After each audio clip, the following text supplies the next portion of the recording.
yang lebih pahit dari berharapnya hati kepada kita. Allahumma aftah lana hikmataka ya Allah.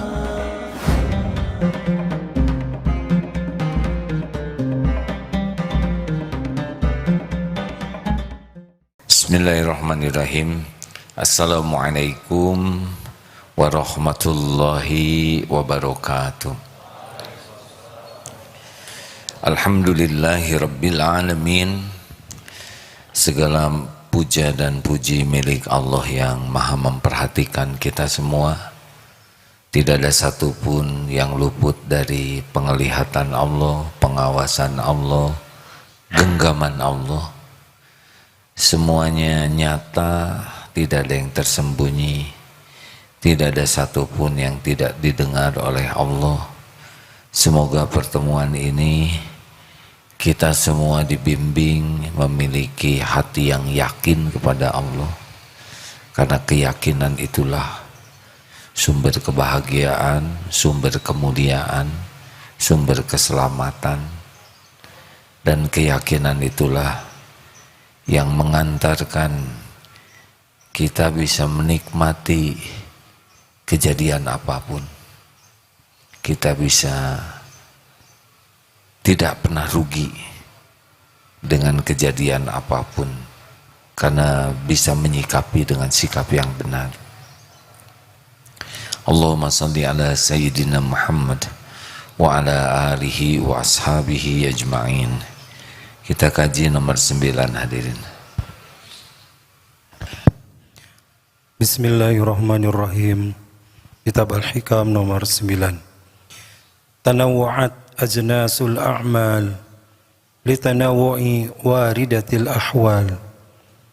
Beraneka warna jenis amal perbuatan karena bermacam-macam pula pemberian karunia Allah yang diberikan kepada hambanya.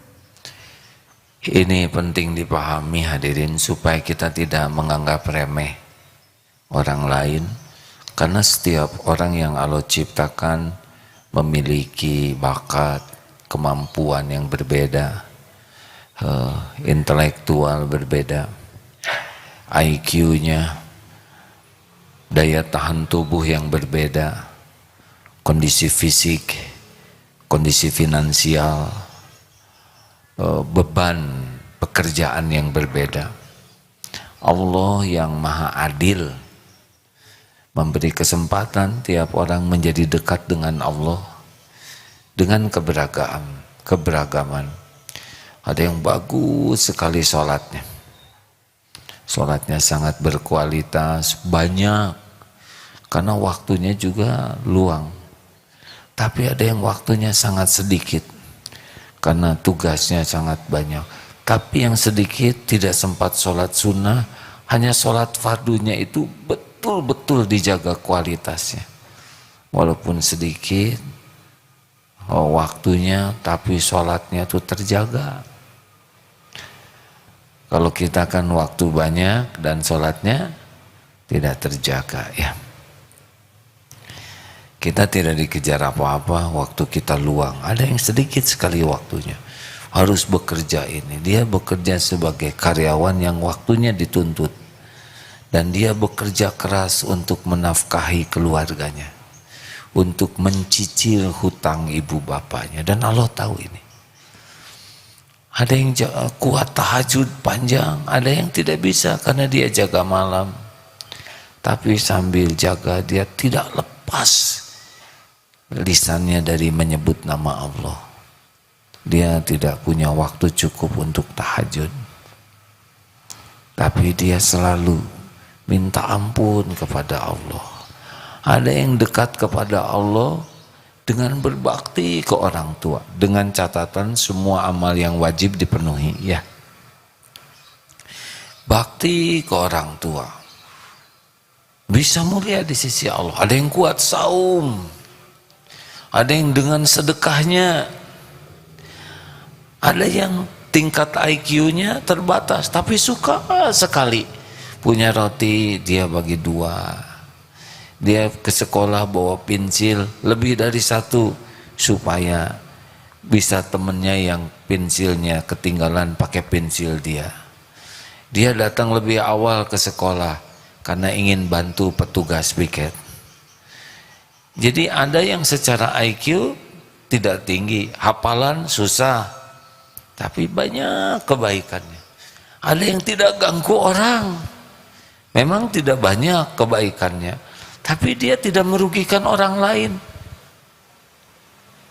Masya Allah. Dan kita tidak tahu dari sekian ratus yang hadir sekarang ini, dari yang hadir ini amal-amalnya seperti apa. Oleh karena itu jangan meremehkan orang lain. Atau mungkin ada orang yang amalnya sedikit tapi air mata tobatnya, aduh, itu kalau sudah sepertiga malam terakhir tuh nangis tangisan yang betul-betul asli menangisi dosa, dan kita tidak merasakan tangisan itu. Kesimpulannya apa? Jangan risau dengan berbagai keterbatasan kita, maksimalkan saja di potensi yang paling kita mampu.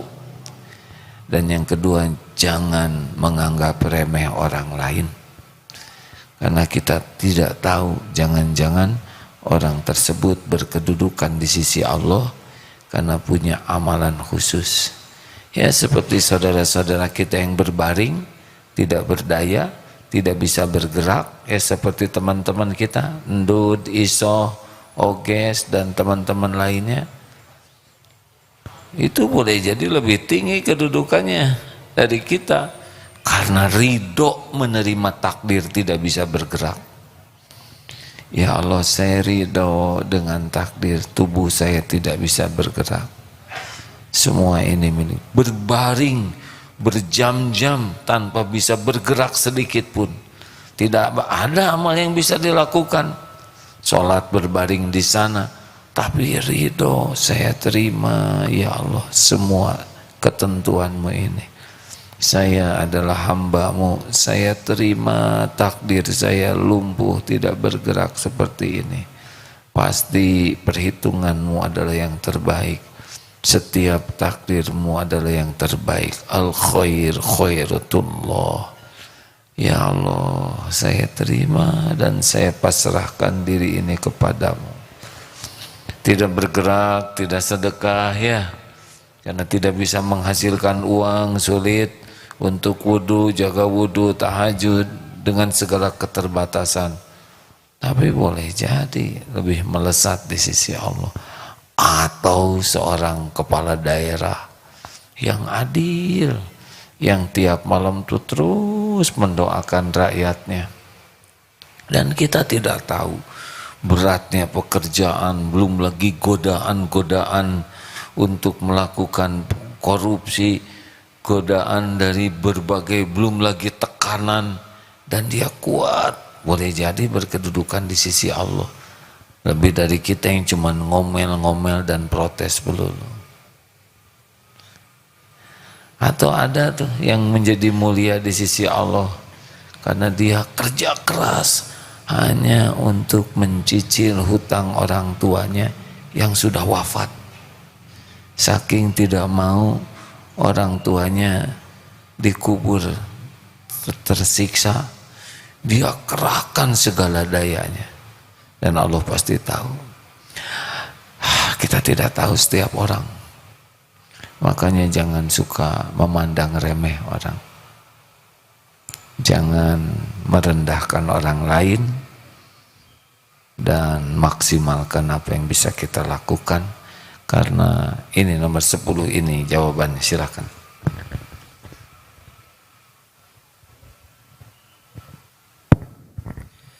Al-a'malu suratun qa'imatun wa arwahuha wujudu sirril ikhlasi fiha. Amal perbuatan itu sebagai kerangka yang tegak, sedangkan ruh atau jiwanya ialah terdapat rahasia ikhlas atau ketulusan dalam amal perbuatannya itu. Innallaha la yanzuru ila suwarikum wa amwalikum walakin yanzuru ila qulubikum wa a'malikum. Amal perbuatan itu sebagai kerangka seperti tubuh ini, dan ruhnya adalah keikhlasan. Jadi kalau ada orang yang beramal tapi tidak ikhlas, ya ada kerangka tapi tidak ada nyawanya, mati, mayat, maaf ya, bangkai. Maka walaupun anak kecil, kalau ada nyawanya berarti. Walaupun besar, gagah, kalau tidak ada nyawanya tidak berarti. Maka mari kita usahakan dalam setiap amal apapun yang kita lakukan harus ada ruh ikhlasnya. Kita tidak bisa misalkan sedekah banyak, tapi sedekah roti yang satu ini bisa menjadi besar sekali nilainya kalau ada ikhlasnya. Sedekah ribuan roti, jutaan roti, tapi kalau tidak ada ikhlasnya, ya jadi seperti tadi. Jadi seperti ya tidak ada ruhnya. Makanya tidak cukup kita sibuk memperbanyak amal. Itu baik tapi tidak cukup. Harus benar-benar ruhnya ini, ruh amal ini hadir. Oh, kalau tidak hati-hati ya, yang kasihan yang haji sudah antriannya lama, bertahun-tahun di sananya 40 hari, menguras waktu, biaya, tenaga, tapi tidak dengan keikhlasan, tidak ada nilainya. Bahkan jihad fisabilillah pengakuannya sampai terbunuh di medan perang, tapi kalau tidak ada ikhlasnya ya tidak disampai juga. Sebelum kita memiliki amal-amal yang besar, mari kita usahakan yang bisa kita lakukan ini murni. Inna sholati wa nusuki wa mahyaya wa mamati lillahi rabbil alamin.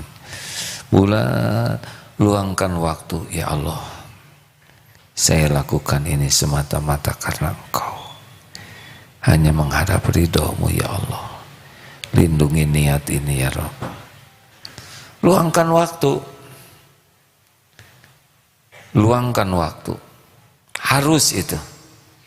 Kalau tiba-tiba kita berbuat tanpa meluruskan niat, seperti cepat-cepat ngirim paket, tidak nulis alamat, mau kemana, apalagi salah alamat, niatnya ingin dipuji, niatnya ingin dikagumi, niatnya ingin viral, niatnya ingin banyak follower, niatnya ingin ya dianggap orang sukses oleh orang. Mau apa? Niat kita cuma satu saja, semoga Allah yang maha melihat, yang maha memperhatikan, yang maha tahu segala isi hati, ridho menerima apa yang dilakukan ini. Sudah selesai.